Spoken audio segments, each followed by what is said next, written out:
সুপ্রভাত বন্ধুরা। এখানে দেখুন পুজো টুজো সব দেওয়া কমপ্লিট হয়ে গেছে। গপু সোনাকে দিয়েছি খেতে, সবাইকেই দিয়ে দিয়েছি। পুজো হয়ে গেছে, এবারে কাজে লেগে পড়ব। আজকে ধনে পাতার একটু বড়া করব, কারণ গাছে ধনে পাতা খুব সুন্দর সেন্ট। আর এই যে আমার কর্তা দেখবেন পলতা পাতা এনেছে, এই যে দাঁড়ান দেখাচ্ছি, ঢালতে হয় তো আটকে যায়। এই যে পলতা পাতা এনেছে। পলতা পাতা মানে পটলের পাতাকে, যারা আপনারা জানেন না তাদের জন্য বলছি। পলতা পাতা মানে হচ্ছে পটলের পাতা, পটল গাছের যে পাতা সেই। এই যে এটা মুসুর ডাল দিয়ে খুব সুন্দর বেটে বড়া করতে হয়। এই পাতাগুলো নিয়ে নিতে হয়, নিয়ে মুসুর ডাল দিয়ে বেটে বড়া করতে হয়। এটা যখন কালকে করব তখন আপনাদের দেখাবো, আজকে করব না যেহেতু, তাই। আর এখানে দেখেছি পালং শাক, দেখি যদি একটু বেলার দিকে পালং শাকটা কেটে যদি একটু চচ্চড়ি বা কিছু করা যায় তো দেখি। আর আজকের হবে আমাদের, এই যে নাতনিটা কিচ্ছু খেতে চাইছে না, একদম ভাত ভাত কিচ্ছু খেতে চাইছে না, ওই জন্য একটু মুরগির মাংস এনেছে। এটা টক দই দিয়ে ভিজিয়ে রাখা আছে। আর এটা মনে হচ্ছে হ্যাঁ বেড়ালের মাছ। আর এখানে মৌ এই যে পেঁয়াজটা বেটে গুছিয়ে রেখে গেছে, উপরে গেছে কাজ সারতে। আর এখানে ভাতের এই যে চাল টাল সব রেডি, ওই সব করে দিয়েছে, আমি পুজো করছিলাম। একসঙ্গে তো সব হয় না বন্ধুরা। আর এখানে ওই যে সব রয়েছে, দুধ, আর এখানে কি একটু তেল আছে, এই তেলটা আজকে কাজে লাগিয়ে দেবো। আর কর্তাই যে বেসন নিয়ে এলো, ওই করব। আর চালের এই যে গুঁড়ো নিয়ে এসছে, এই যে চালের গুঁড়ো নিয়ে এলো, তাকে এটা করব। চলুন তাহলে রান্নার দিকে ঢুকে পড়া যাক। সুপ্রভাত বন্ধুরা, সামনে পড়লাম একবার। সবাই ভালো থাকবেন, সুস্থ থাকবেন। শাশ্বতীস ডেলি ব্লগে আপনাদের সবাইকে জানাই স্বাগত। তাহলে সবাই ঈশ্বরের কাছে কামনা করি সবাই সুস্থ থাকুন, ভালো থাকুন। আমার ব্লগটা কেমন লাগছে আপনাদের সেটা অবশ্যই জানাবেন, ঠিক আছে? তাহলে দেখতে থাকুন আমার ব্লগটা। বন্ধুরা একটু দোকানে গিয়েছিলাম, এই ময়দা নিয়ে এলাম। এটা লুজ ময়দাই নিয়ে এলাম, বললো ভালো হবে, কারণ গণেশের যে ময়দা সেটা এখন পেলাম না, ওই জন্যে। আর এখানে দেখুন কি করছি, এখানে এই যে আদাটা শেষ হয়ে গেছে, আদাটা কেটে নিচ্ছি। মাংস টাংস সবেতেই লাগবে, তা ওই জন্যে আদাটা করতে হবে, ওই জন্য আদাটা কেটে নিলাম। এইটুকুনি আদা আগে করি, তারপরে আবার বাদ। আর এইগুলো রেখে দিলাম একটুখানি কীরকম দেখতে বলে, এইগুলো ইয়েতে দিয়ে দেবো, ওই যখন চা হবে তখন থেতো করে দিয়ে দেওয়া যাবে। আর এইগুলো একটু ভিজিয়ে রাখি, তার নোংরাটা বেরিয়ে গেলে আর তারপরে করব। তাহলে বন্ধুরা চলে এলাম রান্নাঘরে একেবারে। এখানে দেখুন মাংসের আলুগুলো অল্প তেলে আগে ভেজে নিচ্ছি, কারণ মাংসটা এবার বসাবো তাই। আর ঠান্ডা লেগেছে, গলাটা একটু চাপা, একটু অসুবিধা হবে আপনাদের হয়তো একটু বুঝতে, কিন্তু কিছু করার নেই, ঠান্ডা লাগছে সবারই এখন। যাই হোক, এবার দেখুন এই কাশ্মীরি লঙ্কা আর হলুদটা দিয়ে না একটুখানি ভেজে নিলাম কালারটা ভালো হওয়ার জন্য আলুর। আর এখানে দেখুন দিয়ে দিলাম জিরে ফোড়ন, আর দিয়ে দেবো ছোটো এলাচ। ছোটো এলাচটা দিলে টেস্টটা ভালো হয়। আর আমার কাছে দারচিনি ছিল না, ওই জন্যে আর কি দেওয়া হলো না। তা যাই হোক, মাসের প্রথমে তো এবার সব আসবে, আর তার জন্যে এবার দেখুন পেঁয়াজ লঙ্কা আর টমেটো বেটে রাখা ছিল, সেটা এবার দিয়ে দিলাম। মাংসেতে যেরকমভাবে দিতে হয় সেইভাবেই দিয়ে দিলাম। আর রসুন সব যে আমার ফ্রিজেতেও জানেন আমি বাটা রেখে দিই, সেইগুলোই দিয়ে দিই। আর এখানে দিয়ে দিলাম আমি আদা, আর এরপরে দিয়ে দেবো এই দেখুন ধনে, জিরে অল্প ছিল, সেগুলো সব দিয়ে দিলাম। এবার নতুন যেগুলো রিফিলগুলো সব ঢালবো এবার। আর এই যে রসুনটা দিয়ে দিলাম, দিয়ে আর অল্প করে একটু চিনি দিয়ে দিলাম, আমাদের একটু মিষ্টি মিষ্টি খায় ওই জন্যে। আর এখানে দিয়ে দিচ্ছি নুন, পরিমাণ মতো নুন দিয়ে দিলাম। দিয়ে এবার ভালো করে নাড়াচাড়া করে নিয়ে এইবারে মাংসটা তারপর দিয়ে দেবো। তার আগে দেখুন একটু চাপা দিয়ে দিয়ে করছি, ভীষণ ছিট করছে। হলুদটা দিলে না ছিটকোনোটা বন্ধ হয়ে যায়, ওই জন্যে আর কি। আর এখানে কাশ্মীরি লঙ্কার গুঁড়ো দিয়ে দিলাম। আর তেলটা কম দিয়ে এই কারণেই, আমি টক দইটা দিয়েই মাংসটা বেশি করি। আপনারা যদি তেল যদি একেবারে নাও দেন তাতেও কোনো অসুবিধে নেই, টক দই দিয়েই কিন্তু পুরো মাংসটা করে নেওয়া যায়। তা দেখুন এখানে আমি মশলাটা প্রায় তেল ছেড়ে দিয়েছে, তাই জন্যে এখানে এবার টক দইটা দিয়ে দিলাম। আর মাংসটা একসঙ্গেই মাখানো ছিল, সেটা আমি দিয়ে দিলাম। টক দইটার পরিমাণ দেখেছেন কতটা দিয়েছিলাম? সেটা দিয়ে দিলাম। দেখবেন টক দইটা বেশি পরিমাণে দিলে না তেলের মতো দেখবেন টক দইটা ভেসে ওঠে। ওটাতে কিন্তু দেখে মনে হয় যেন অনেক তেল দেওয়া, কিন্তু তা হয় না। ওটা খেলে কোনো শরীরের ক্ষতি হয় না। তাই জন্যে এইটা করে আমি চাপা দিয়ে রেখে দেবো, আস্তে আস্তে করে ঢিমে তালে হবে।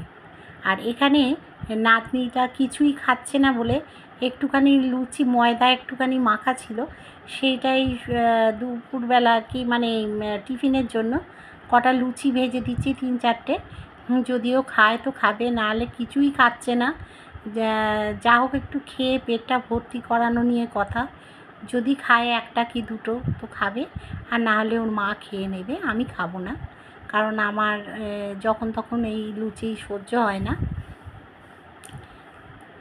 আর এই দেখুন লুচি ভাজতে গিয়ে তেল ঠিকরে এমন লাগলো যে হাতটা পুড়ে গেল। তাহলে বন্ধুরা মাংসটা হয়ে গেল। এবারে একটু গরম মশলা, এই যে একটু গরম মশলা, কালারটা তো খুব ভালো এসছে। কাশ্মীরি লঙ্কার একটা গুণ আছে, কালারটাকে খুব ভালো আনায়। আর একটু ঘি দিয়ে দিচ্ছি টেস্টের জন্য, ব্যাস।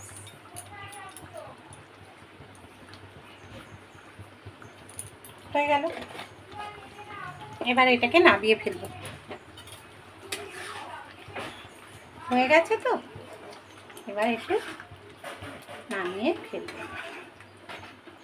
একটু অফ থাক, এখন কিছুক্ষণ বাদে নামাবো, ঠিক আছে? তাহলে এই ঢাকা দিলাম।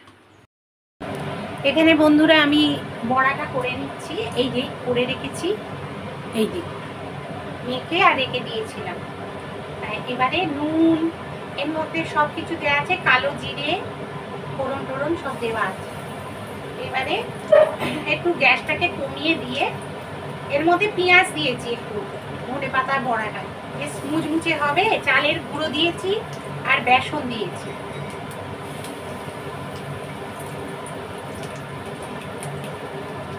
চালের গুঁড়োটা দিলে বেশ মুচমুচে হয়, ওই জন্যে দিয়েছি।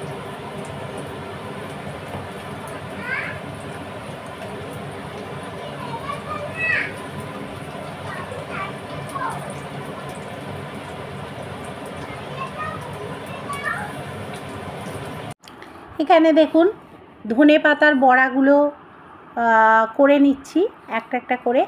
আর এই ফ্রাই প্যানটা ভীষণ পাতলা, এইটাই করে নিচ্ছি। এটা এবার বাতিলের খাতায় দিয়ে দেবো, এটাকে আর রাখবো না, এটা ভালো না। আর এখানে দেখুন কড়াটাতে অল্প করে একটুখানি সাদা তেল দিয়ে, আর এখানে একটু পেঁয়াজ ফোড়ন দিয়ে দিয়েছি। ডাল ছিল, সেই সেদ্ধ ডালটাকে একটু পেঁয়াজ ফোড়ন দিয়ে ভাবছি ডালটা করে নেবো, তাহলে খেতেও ভালো লাগবে আর এই বড়ার সঙ্গে খেতেও ভালো লাগবে, এই জন্যই আর কি। তা ডালটা এই যে ফোড়ন দিয়ে দিলাম, দিয়ে আর ডালটা ছেড়ে দিলাম, দিয়ে আর দেখলাম পেঁয়াজটাও হয়ে গেছে, ওই জন্য দিয়ে দিলাম। আর ওইদিকে দেখুন বড়াটা চলছে। আর এখানে নুন একটু কম ছিল, নুন দিয়ে দিলাম, আর একটু চিনি দিলাম, যা যা কম ছিল সেগুলো সব দিয়ে দিলাম। আর একটুখানি হলুদ কম হয়েছে, সেইটা হলুদ দিয়ে দেবো, দিলে কালারটা একটু ভালো আসবে, এই আর কি। আর একটু কাশ্মীরি লঙ্কার গুঁড়ো দিয়ে দিলাম। আর ওদিকে গোবিন্দ মা এসে গেছে, কাজ সারছে, আর দেখুন ডালটা হয়ে গেছে, এবার কিন্তু নামিয়ে ফেললাম। আর বসে না থেকে রান্না সেরে নিয়ে বসে না থেকে কালকের জন্য কিছু সবজি কুটে রাখছি, যেটা হচ্ছে সেই পালং শাক যেটা দেখালাম সেইটা কুটে রেখে দিচ্ছি। বন্ধুরা চলুন খেতে বসে যাই। আজকের কী মেনু সব তো দেখেছেন, ডাল হয়েছে, দেখাই তো আরেকবার। এই যে এখানে মাংস হয়েছে। আচ্ছা বড়াটা কোথায় গো? কই? ও এর ওপরই। এই যে ধনে পাতার বড়া, যে তারপরে হয়েছে সেই ডিম, আজ অবধি গড়াগড়ি খাচ্ছে, কেউ খাচ্ছে না, বুঝেছেন? ডিম নিয়ে। আর এখানে হচ্ছে এই যে ডাঁটা পোস্ত। আচ্ছা তারপরে হয়েছে এই যে এখানে হচ্ছে এই যে ডাল, পেঁয়াজ ফোড়ন দিয়ে, আর এখানে বাঁধাকপি একটু রয়েছে, সেটা এখন খেয়ে নেওয়া হবে। তারপরে এতেও একটু ডাল রয়েছে সহজ। আর এটা হচ্ছে ভাতটা গরম হলো, এর মধ্যে হচ্ছে নিম পাতা আলু ভাতে, আর এই যে চাটনি, না হলে আমাদের হয় না। টমেটো হোক আম হোক এইসব আমাদের দরকার, খেতে হয়, না হলে আমাদের হয় না। তাই জন্যে এবারে খেতে বসে যাব। একটা রিলস বানাচ্ছিলাম বলে একটু সাজুগুজু করেছি, বুঝেছেন? অনেক সমস্যা। ভিডিও করতে গেলে, ভিউ বাড়াতে গেলে অনেক কিছু করতে হচ্ছে বন্ধুরা। সাবস্ক্রাইব বাড়াতে গেলেও অনেক কিছু করতে হচ্ছে আমাদের, তাই না? এই হচ্ছে ব্যাপার। চলুন তাহলে আমরা খেয়ে দিয়ে নিই। তুই কোনটায় নিবি? এই ছোটটা। আর ওইটা মেয়ের, এটা আমাকে একটুখানি নিম পাতা দিও। তাহলে খেয়ে নিই বন্ধুরা, খেয়ে নিয়ে আবার যখন হোক দেখা হবে। এই রোদ্দুরে কোথায় যাবি বাইকে করে?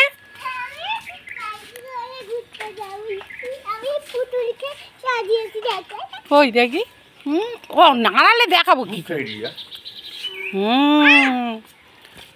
পুতুলটা দেখতে ভালো না ও দেখতে ভালো গো? ওকেই দেখতে ভালো। কাকে দেখতে ভালো আমি তাই ভাবছি। ওলে বাবালে,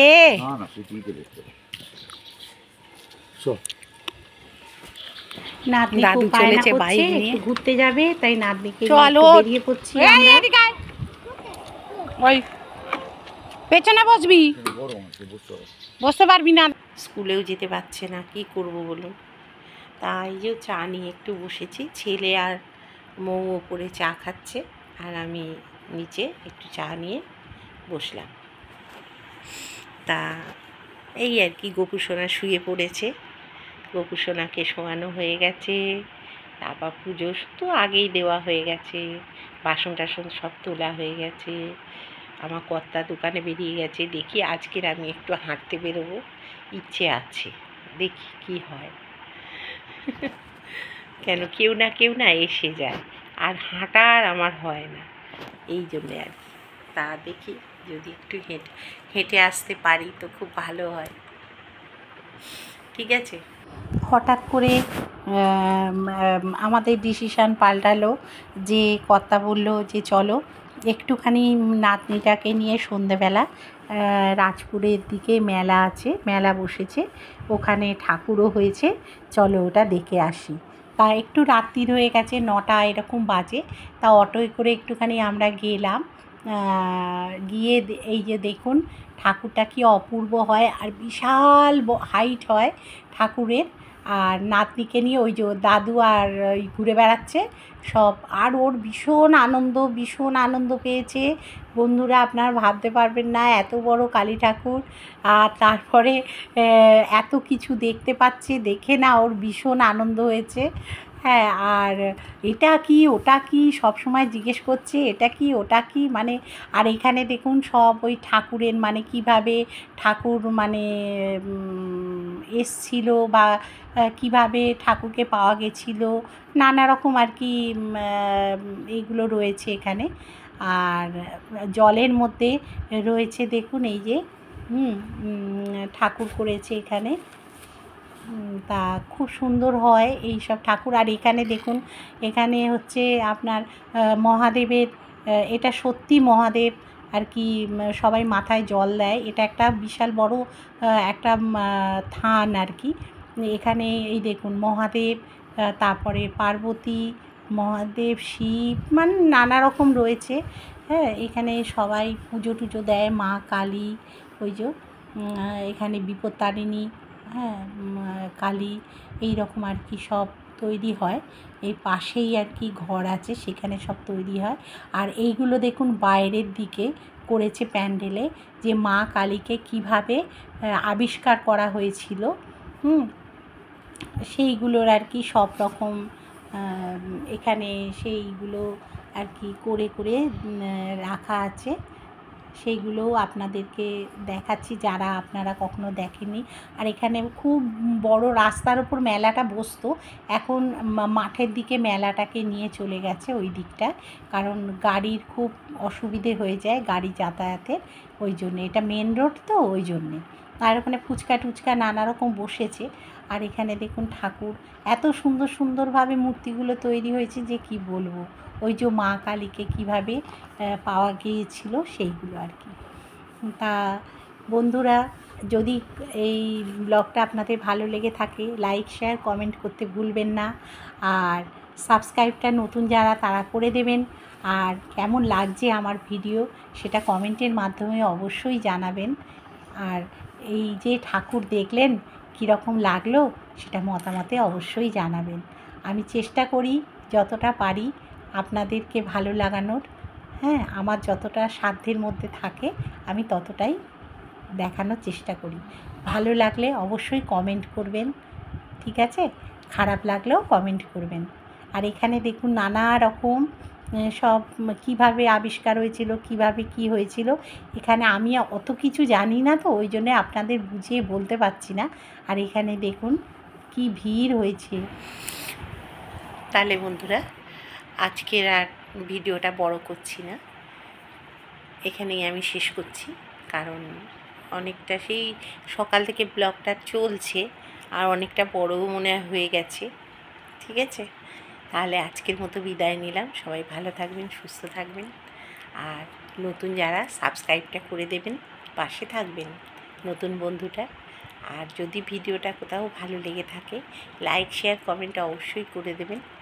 যদি কিছু ভালো থাকে বন্ধুদের মধ্যে শেয়ার করে দেবেন, যাতে সবাই আমার ভিডিওটা দেখতে পারে, যদি আপনাদের ভালো লাগে, শেয়ার করার ইচ্ছে হয়, ঠিক আছে?